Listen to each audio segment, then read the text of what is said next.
the great lockdown is a crisis like no other.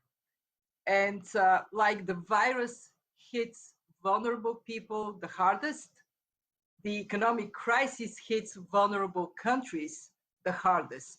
So I worry about the low-income countries that are struggling even without this pandemic.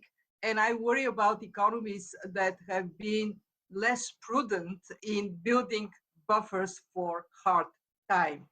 But let's face it, we are in a situation when the message has to be to everybody, buckle up. We are on a road less traveled.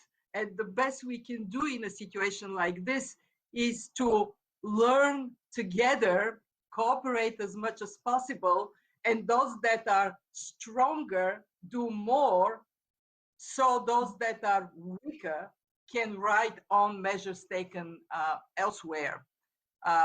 We are in a situation of high debt distress in many countries.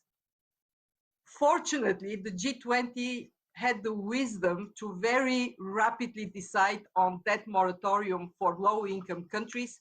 This is going to save them this year alone $12 billion to invest in health and to invest in protecting the most vulnerable people. We hope that private sector would step up as well.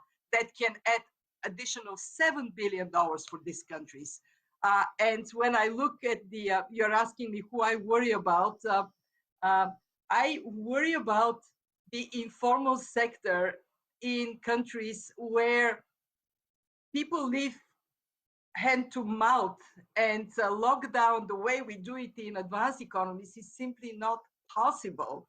I worry about the horrible choices policymakers have to make between fighting the pandemic and fighting poverty. And of course, as you mentioned, we do have to be concerned about inequality. It was hanging on our neck. It was bad for the world economy to begin with. And we ought to have the wisdom to use this crisis as an opportunity to build a better world, to actually prevent it from growing in the world that we will come to after this crisis.